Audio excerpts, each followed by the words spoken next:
countries whose supposed representatives are in this building secretly negotiating the Trans-Pacific Partnership deal without our permission, without our consent, and without telling us what they're doing.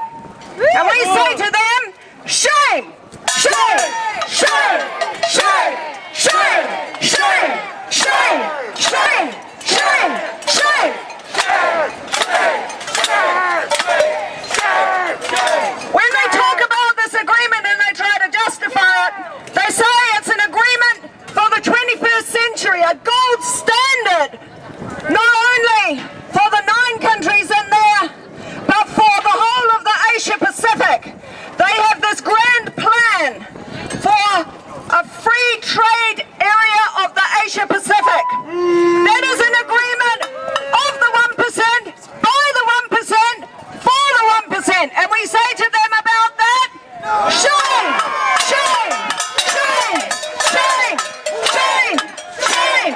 Shame! Shame! Shame! When they say an agreement for the 21st century, we know what the challenges are for the 21st century. We know, not only in rich countries like ours, but in poor countries that they're trying to sucker into this deal, that poverty is a daily reality. We know that under the neoliberal policies since the 1980s, inequality has increased most dramatically in our rich countries.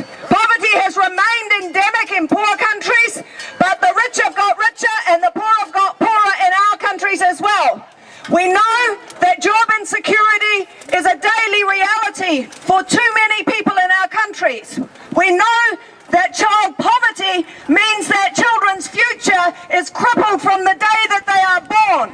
We know that the corporations who were responsible for the global financial crisis are still creaming the corporate welfare that the governments then say raises too much debt, so they have to cut education and health and support for the poor. And we say to them that their agreement is a dirty agreement. It is not in our name, and we say, shame! Shame! Shame! Shame! Shame! Shame! Shame! Now you in North America know about NAFTA. We in Aotearoa are incredibly fortunate that our long-term battle for anti-nuclear realities means the US did not want to sign a free trade agreement with us. And for us, the Trans-Pacific Partnership Agreement is foremost a license for US companies to be able to come in and continue to plunder our country in the way that the privatizers, the finance companies, and all the other corporations that have no soul and bottomless coffers have sought to do so, not only since the 1980s, but in our case, since the periods of colonization in the 1840s. And we say to them, shame! Shame! Shame! Shame! Shame! Now, one of the worst things of this agreement, as you know only too well in NAFTA, is that it's a Bill of Rights for foreign companies. Not only do they get leverage to influence us and our decision-making in ways that we as ordinary citizens don't have to do in our national governments, but they get the right to sue our governments in secret offshore tribunals if our governments don't listen to them and introduce new policies and laws that undermine their profits. So we see all sorts of cases now emerging.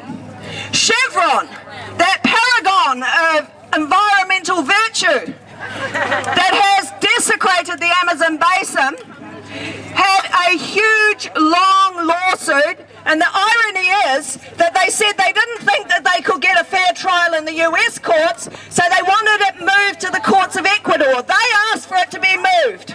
After 16 years of battles, they lost. They then went to one of these secret offshore tribunals, and that tribunal has ordered the government of Ecuador not to allow the $18 billion award against Chevron to clean up the Amazon basin that has desecrated the lives of millions of indigenous peoples. That cannot be enforced for years until this hearing is over. That's the power they've got. Our comrades here from the Philippines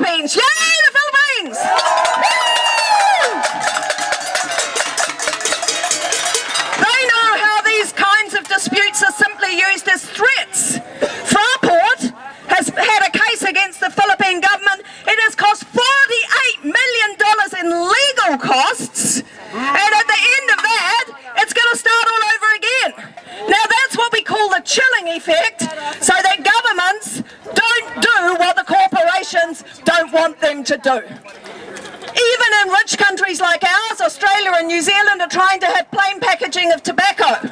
Philip Morris is suing us, is suing Australia and threatening to sue us, again in these offshore tribunals. This is a company that knows its products kill people. And it is bringing disputes against our governments because they want to stop us saving the lives of our people. And we say to them, shame, shame, shame, shame, shame, shame, shame, shame. Now, why would anyone want to be a part of this? It's even worse that Mexico and Canada now have signed up. But they signed up without being able to see the text that they're signing up to and that they're not allowed to change. Now, talk about a sellout of sovereignty. This is extraordinary, and our comrades in Japan are fighting a really big rearguard action to stop them going down the same path. We have lots of resistances in almost all of the TPPA countries. Our resistances have been so effective that they have retreated behind closed doors with unprecedented secrecy. And so what is happening today is incredibly important. Now, in Aotearoa, we don't call it the TPP because it's not a partnership. We call it the Trans-Pacific Partnership Agreement because the Trans-Pacific Partnership Agreement really stands for taking people's power away. So I want you to join as I finish in a chant that we have in Aotearoa. No way TPPA taking people's power away. No way TPPA taking people's power away. No way TPPA taking people's power away. No way TPPA taking people's power away. So I leave you guys with a message of solidarity and with a slogan that was a slogan of Māori resistance during the colonial wars of the 19th century. Ka whawhai tonu mātou ake, ake, ake. The struggle will continue forever and ever and ever. Kia ora. Burkett, who is an amazing man who is from the National Family Farms Coalition. He's spoken at several of our people's conferences here, and he's going to share a little bit with all of us here right now. So welcome him all the way from Mississippi, Mr. Ben Burkett. Give him a round of applause.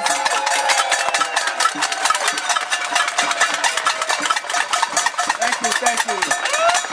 On behalf of the National Family Farm Coalition, which is an organization of family farmers, we're here representing the true family farmers of America today against the TPP. We stand in solidarity with you all and hope that you all stand in solidarity with us and we continue this struggle to uplift the people. Up with the people, down with the corporation. Up with the people, down with the corporation. Up with the people, down with the corporation. Thank you. Thank you for coming out.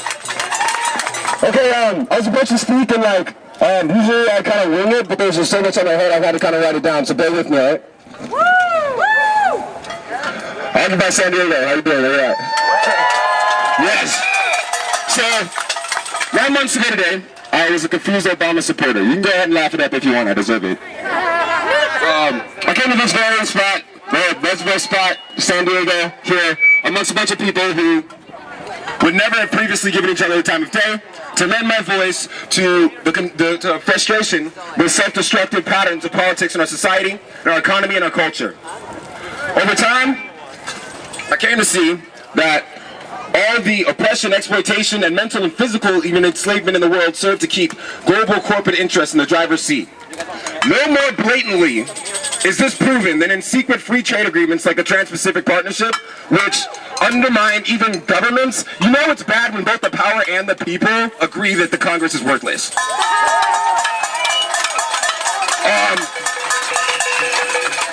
Just to keep the 1% filthy, bloody, oily, powdery white, shiny rich.